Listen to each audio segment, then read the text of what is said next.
Saya sedang berada di kota Yogyakarta. Kebetulan di tengah-tengah tiga institusi pendidikan yang legendaris di Yogyakarta, di UGM, kemudian UIN Wali Songo, dan Krapyak di sebelah selatan. Di mana tiga lembaga itu pernah dalam periode waktu tertentu itu menggodok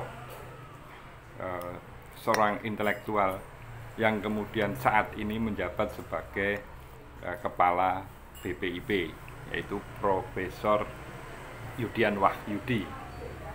Beliau digodok di tiga tempat yang luar biasa di Yogyakarta ini sebelum kemudian menempuh pendidikan di Kanada maupun di Amerika.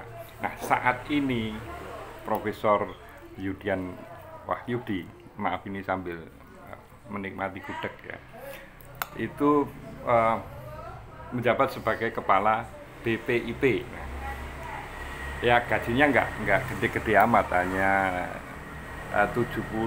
sekitar 76 juta per bulan gitu ya. Ya di bawah Megawati, di bawah Mahfud MD yang jadi Dewan Penasehat BPIP. BPIP barangkali perlu saya ingatkan lagi, yaitu Badan Pembinaan Ideologi Pancasila. Yang menarik bagi saya bukan kecilnya gaji kepala BPIP, kecil dalam tanda kutip ya, untuk ukuran saya yang sedang menikmati gudeg gratis ini, itu kecil dalam tanda kutip, yaitu ketika Profesor Yudian Wahyudi itu rapat kerja dengan DPR, yaitu meminta tambahan anggaran untuk 2025 sebesar 100 miliar. Yaitu juga bukan angka yang besar. Cuma yang menjadi menarik sekaligus menurut saya menjengkelkan, yaitu dari pengajuan kenaikan anggaran 100 miliar itu sebesar 40 miliar lebih itu akan dialokasikan untuk influencer. Ya ini kan jadi makin menjengkelkan buat saya, karena ya apakah ini terinspirasi dengan apa yang dilakukan oleh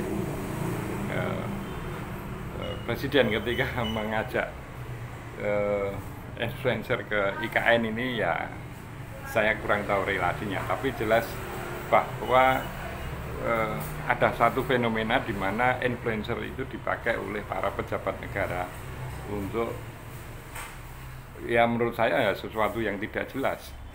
Bagaimana pejabat negara itu tergantung, dalam tanda kutip ya, tergantung kepada influencer untuk mensosialisasikan apa yang menjadi programnya. Ini kan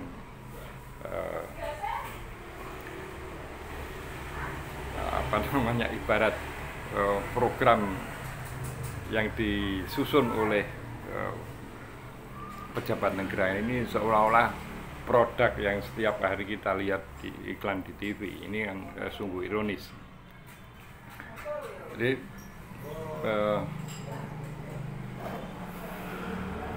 dan ini dilakukan oleh seorang profesor yang artinya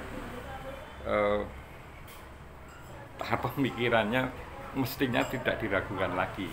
Nah, cuma masalahnya ini spekulasi nakal saya. Nah, ketika seorang profesor yang diharapkan mempunyai pemikiran yang brilian, mempunyai visi yang jauh ke depan dengan kemampuan berpikir yang luar biasa, itu ketika berada di institusi yang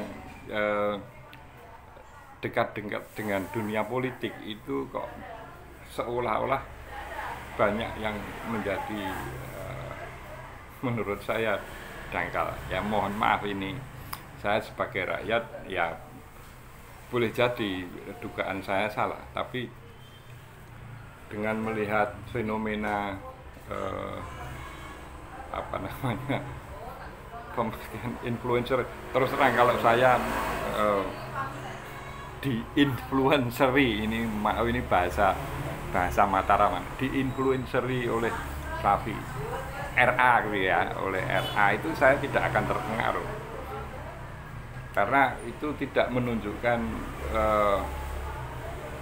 misalnya nih, tidak akan bisa menunjukkan apa yang ada dalam pikiran Profesor Yudian Wahyudi, seorang yang digembleng selama puluhan tahun dalam lembaga-lembaga yang luar biasa.